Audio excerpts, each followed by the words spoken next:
welcome to today's edition of Drtv Guest. I am Malcolm Oteri.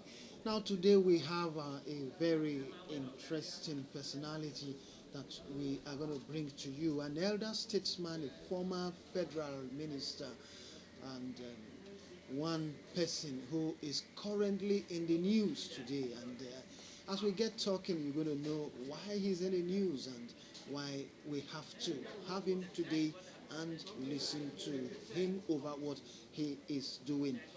Alawe Broderick's Bozimo was born in Ezibri Town, Bomodi local government area of Delta State on the 21st day of January 1939 to the family of late Chief Jonah Oyanoa Bozimo JP, the Tonekpa of Akugbene Main Kingdom in Bomodi local government area, and of late Princess Chichi Bozimo Ni Raura of Eureni, Oteri and Ogo in Ugele North local government area of Delta State. Primary education, Alawe Broderick's Bozimo started from the Native Administration School, Akugbene Town, from 1946 to 1950. Thereafter, he proceeded to the then government school, Wari, between 1951 to 1953 and obtained his first school leaving certificate. He attended Urobo College, Efru, from 1954 to 1960, where he obtained his West African School Certificate, WASC. After his secondary education, he worked briefly with Nigerian Ports Authority, Customs Way, Lagos, as documentation officer between 1961 and 1962. Thereafter, he proceeded to London and worked with the British Ministry of Pensions and National Insurance. While in London, he became a member of British Institute of Journalism in 1965 and associate member Chartered Insurance Institute, United Kingdom in 1972. Having met their requisite qualifications in 1965, Alawe Broderick's Bozimo enrolled at the Holborn College of Law, City of London College, to read law, having fallen in love with the profession. He graduated in 1968 with Bachelor of Laws degree, LLB. Not being satisfied, however, he immediately proceeded to enroll for his master's program at University College London in 1959, graduating with a Master's of Law degree in 1971. After his educational sojourn in London, Broderick decided to return home. He thereafter attended the Nigerian Law School, Lagos, and was called to the Nigerian Bar in June 1971. After his call to the Nigerian Bar in 1971, Broderick Bozimo went into private law practice. He has remained in private law practice since then till now.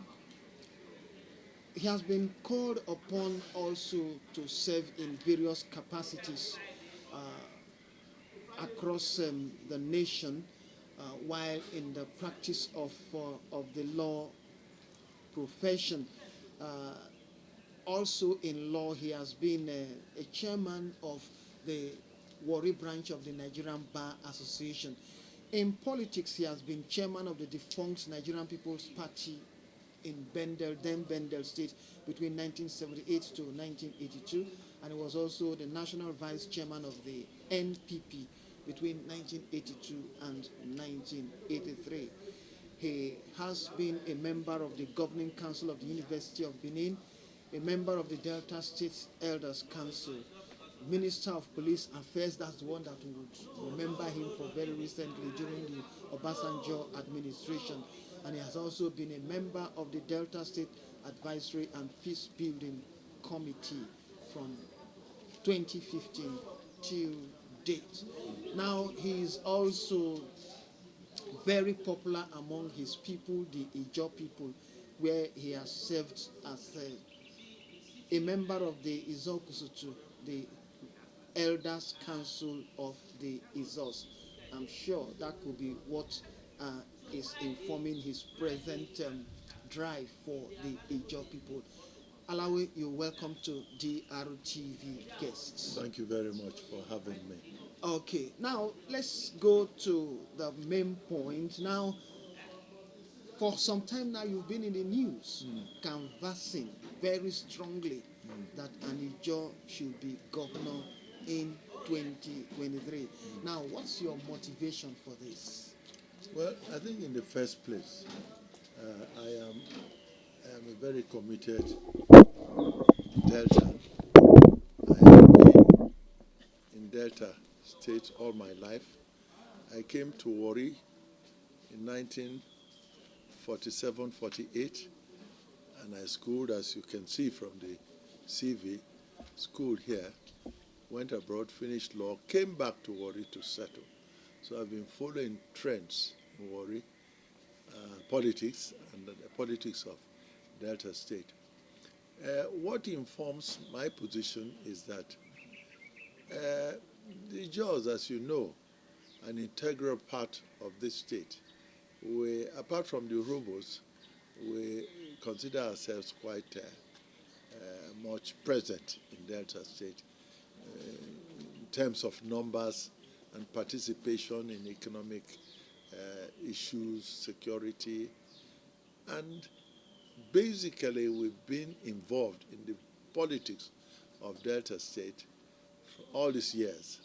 And when the 2023 movement all over the place amongst the Urhobos, we thought that perhaps we should put out our own interest as well. As you can see from my CV, I am maternally Urhobo.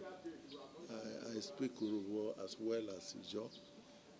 I have a home in Oteri. I can say from your name, are you from? Are No, I'm from Kokori. Kokori man, come answer my Oteri name. I am from Oteri. I'm in Igele Street, where my grandmother is buried. I have a beautiful home there. I'm a believer in my maternal foundations and also in my paternal foundations.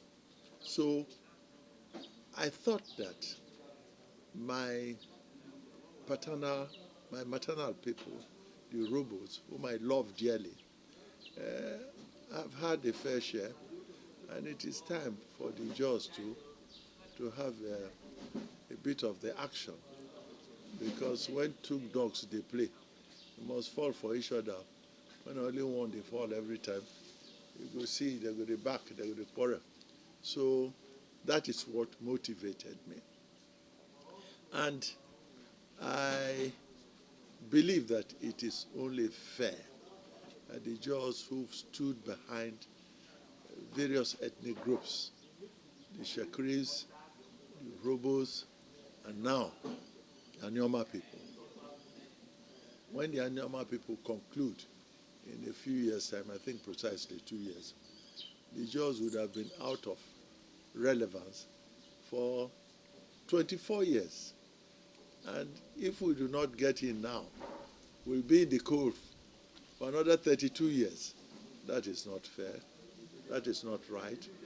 I believe that we're all brothers in Delta State. We should stand for each other. The justice of the situation clearly points to the fact that it is Ijaw time. This is Ijaw turn because we've paid our dues. We've supported everybody. Let them support us. We are not really agitating. Like I keep saying. That's the next question I was Yes. going to ask. Yes. So some persons are asking, is this part of the Ijaw national struggle? You know, over time, because of marginalization of the Ijaws, there's been this agitation for Yes. recognition, for Yes. prominence across the nation. So is this quest No, for 2023 part of the national struggle? No, far from it. Far from it. You see, when you have a just case, you don't need to agitate, you don't need to fight about it. You put it out in the public domain, and you find people will respond favorably. That is our calculation. You know, we by nature are a strong people, but Ijaw means truth. Ijaw means truth and fairness. So we are not tying it up with national agitation for Ijaw prominence. Certainly not. We just want to be given a space in the political life of Delta State, so that we too can make our contribution to the development of the state. That is the whole point. We don't want to terrorize people and say that a job must dominate. Far from it. It doesn't work like that in a democracy. You must carry everybody along with you. Now, how united are the Jaws on this? Seeing that when you watch the media, you also hear some prominent Ijaw sons singing discordant tunes. Looks like the Jaws are not united on this. You know, the Jaws are united, but you can't have 100% unity in your own family. The same mother, the same blood. Some people, there must be deviance of opinion, and that doesn't mean much. I think that what is essential, we should be focused on what is right for the Jaw people at this time. We should be focused. We should not be distracted. And I believe that as we go along, everybody will see the light, and they will know that it is the time. This is the time for the Jaw people to participate in governance. I don't have any problem with that. I am persuasive. I am not aggressive. I believe that with my maternal background, when I enter Urubu, you see, so But honestly, some Urubos think that you are swimming against the tide, because just in the same way you think this is the Ijaw time, the Urubos also think, no, that is this healthy. is our time. That is very healthy. I have no problem with that. We are making our various cases to the public. The Deltans will judge. Because don't forget, the Urubos, as you know, after Ibori, then the Odua, half Urubu like myself, and then it's gone north. It's like Osusu now. When the thing goes round, he's not the first man to collect that necessarily collects again. The thing has gone round. So the next round now, the judges are now saying, in this Susu arrangement, give us an opportunity to now collect. It's a fair position to take. So that I keep saying, as you know, there's hardly anybody, any Deltan, particularly from Ijaw and Urobo, who do not enjoy the blood flowing from either part. I, for example, am like that. And my leader, Chief Igwe Clark, is like that. So Urubos cannot say we are trying to be oppressive and try to flex muscle. No. Urubos who know truth too will know that after you've worked with the people for this long and they've been loyal, they've been cooperative all this while, they should not expect that it will be one-sided all the time. And for me, as an Ijaw Urobo, in quote, Urobo people, even Ijaw people have a parable. That water garu for a nebet of govu, who in a cog a jog will say, come, I'm not can actually dear forever. Come, Jamanae, go click a day. That is his job. So we feel that we've bent our necks, I myself, the job people, we've bent our necks in supporting the robots. All these years, not just now. The robots would only be out of government for 16 years. We've been out in the cold for 24 years. If they don't give us a breather, we'll be out for 32 years. Is that a fair situation to leave your brother? Look at the great son of Uroboland, a gentleman. We'll come to that now. Okay. Now, I want to ask you, an elder statesman in the Yes. PDP, Yes. having served as the Minister of the Federal Republic. Yes. this Ijo Quest, does Yes. it not go against the rotational principle of the PDP? I'm sure you were part of those who negotiated these rotational arrangements. No, you see, let me say one thing straight away. There was no agreement anywhere that the governorship slot in Delta State should rotate. What used to happen, constitutionally, every Delta and every Nigerian is free to contest. You go and contest. I don't want to go into that for now, but you and I know it was free for all. You contest. If an Urubomon wins, Rubo is governor. You take it for Rubo. You go and contest. If Shekirima wins, you take it for Delta South. Shekirima do. Now it was Okowoto. You remember, everybody was there fighting. Devia and everybody, they fought. And Okowa won, so you take it for them. This time around, the Osusu has gone full 10. So we are saying that let us start with Ijo. There's no zoning. It's a practical and sensible and meaningful arrangement to ensure security, love, and peace amongst the people. That's why I feel uncomfortable when they keep zoning. When did Nigeria discover this word zoning? We are ethnic nationalities. We are not But don't zones. forget, sir, that at the national level, recently, for instance, the Southern governors held Yes. their meeting, and every average Southerner want to insist that this thing should rotate for equity's sake. Exactly, that's what we are saying. We are not against rotation. We are not. We are not even against the PDP saying that from now on, when it's zone A, nobody else will contest with people from that zone. That has not happened. That's the point I'm making. It's a brilliant idea, which time has come. So they want to practice it. I'm not against that. But what I'm saying is this. Up till this very moment, there was no rule of law or practice which says that if it is the turn of Delta South, no Delta North, no Delta Central person should come, yes. and you will be disqualified. They don't do that. When you submit your papers, you say, no, not your turn. In the Ijaw National Congress, INC, that's what obtains. If it is the central zone, they will not entertain any application from somebody from the north or east. That is understood. It's in their constitution.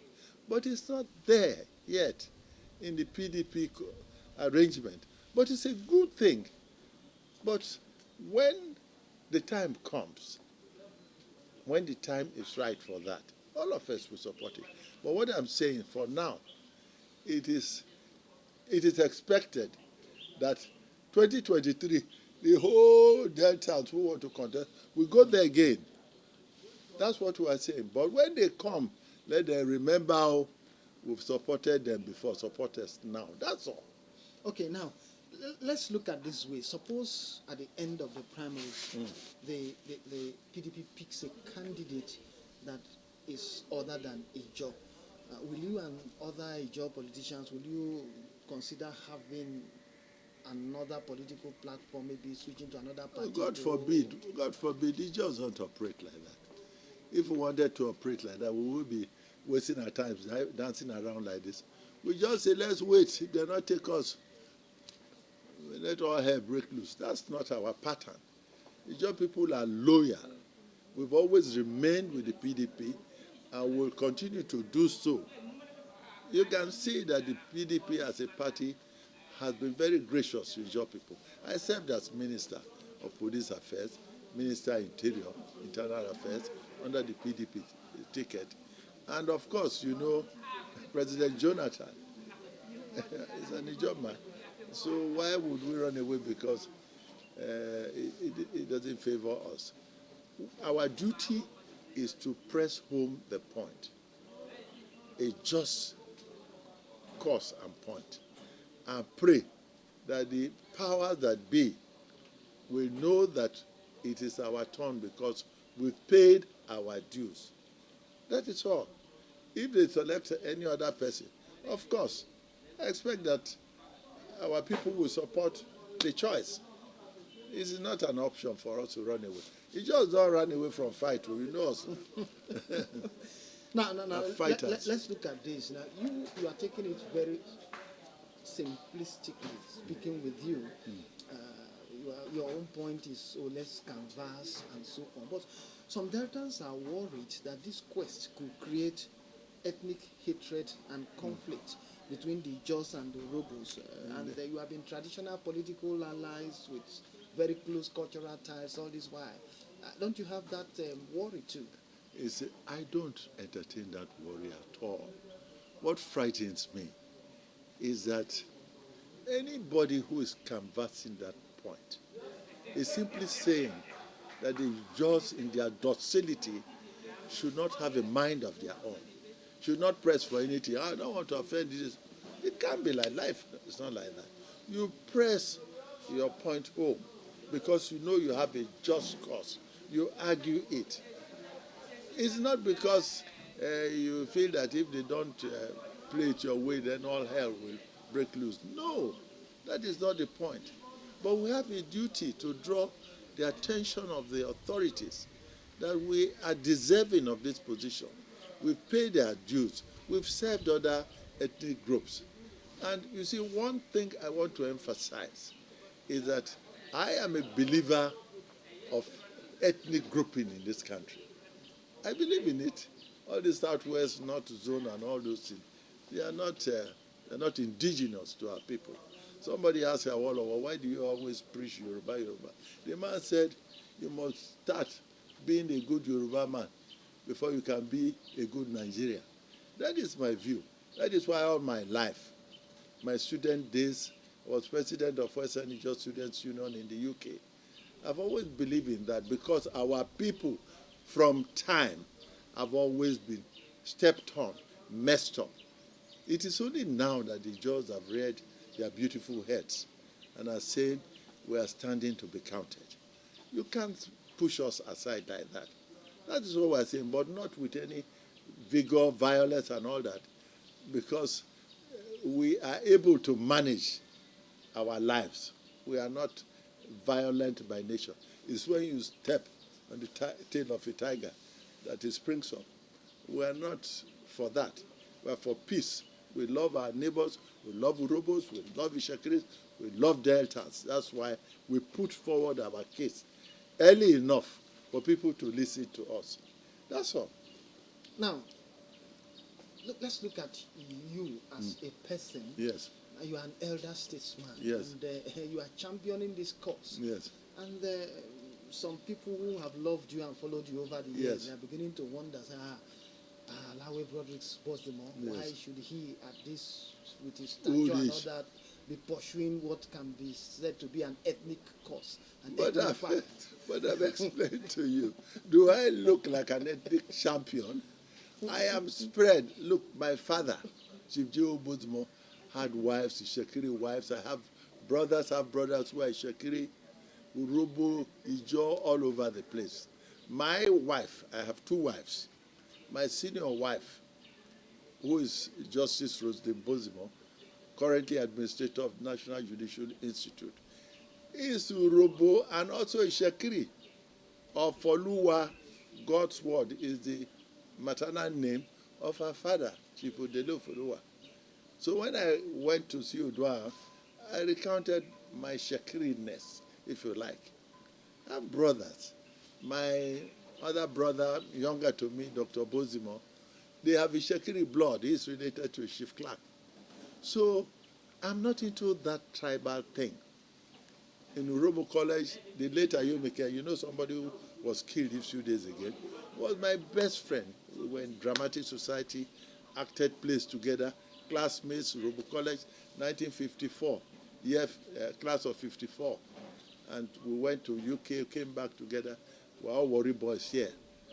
In fact, a lot of my best friends, if you grew up in Warri in 1947, there were not very many Ijaw people around. More Urobo and Ishekiri. So I bonded. So ethnicity I recognize as important. It doesn't mean that I'm a tribalist or a racialist. I'm not. It's not in my DNA. Okay, you've been going around consulting leaders of the different nationalities Yes. in Delta State, the Shekiris. I want to know whether you've consulted some of these Robo leaders, for instance, former Governor James Ibori, considering the role he played in your becoming a minister Yes. during the Obasanjo time. You know, the truth of the matter, Chief Ibori knows I love him dearly, I respect him. We're always exchanging ideas. You know, he's a civilized person. Chief Ibori is the Deputy Governor General of the Ijaw Nation, next to Alamaseya. He's an Ijaw man as far as I'm concerned. So I'm waiting. I will see him later on. He knows my views. He knows the kind of person I am. He knows I'm a reasonable human being. I'm not extremist. So at the right time, I will go to him. I've made that point clear in many fora I have spoken. And you don't joke with a man like that. The man loves Delta.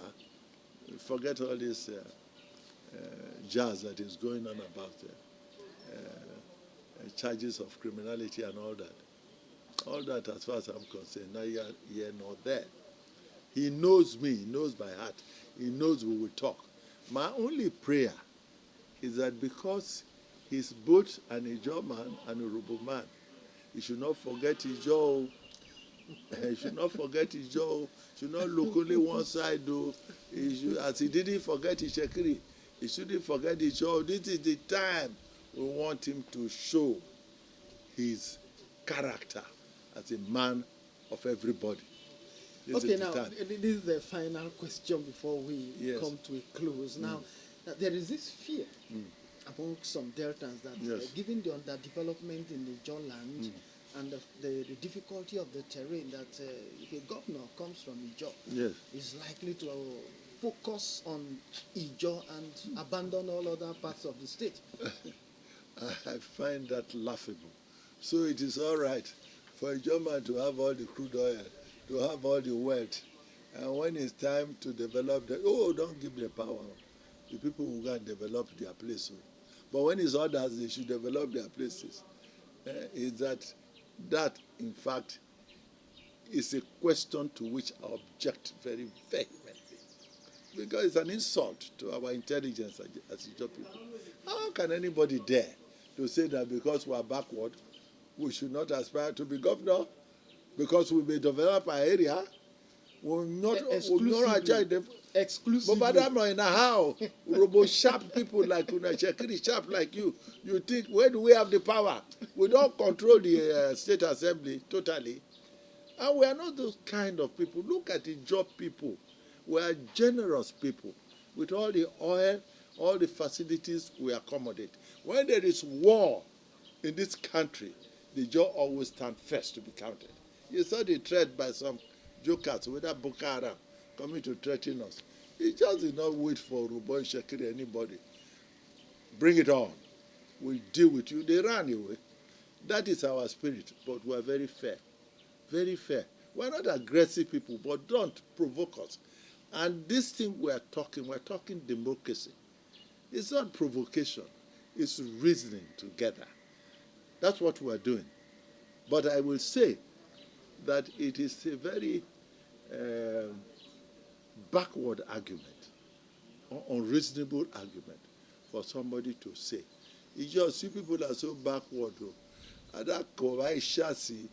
can make on a Jacobe swap where be brutal. I want you in Nigeria. Come on, one voice now. Wait, one voice now. Well, so lastly, what's your word for the people, good people of Delta State, as you go about your quest for a governor? Land 2023? Yes, my word for them, we are pleading. We are pleading because we have a just cause. We've helped others. Please help us. We've gone around a few places. They recognize that the Ijaw people have been truly supportive. But it's one thing to say that, and another thing to carry out what they are saying. So we are pleading. They should pleading seriously with my maternal people, the Robo people. All of them, like you rightly said, And I was mama here now. Let him come out. And your people say, Abe, better, and a beautiful. You have to do whatever.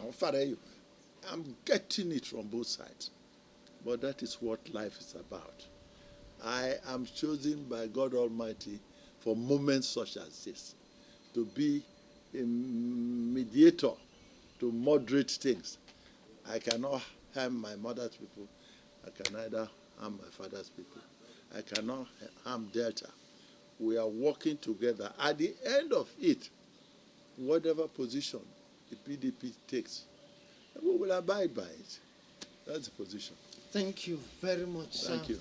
Yes, viewer, you've been watching Alawi Broderick's Bozimo, former federal minister and currently leading the quest for a governor of Ijaw extraction for Delta State come 2023. He has shared his views with us. He has told us that it is not a do-or-die matter. They are just canvassing what they believe is a just cause for them. And he has said that it's not an ethnic issue, it's not a violent issue, it's just a plea for understanding for the position of the Ijaws, that having stayed out of governance in the state for the past 24 years, they should be given the opportunity to take their turn this time around. Thank you for viewing. Next week, by the grace of God, we'll come with another interesting personality on this program, Drtv Guest. Special thanks to Mary Jane Osabo and Festus Eduja for helping out with the production. Have a pleasant day. My name is Malcolm.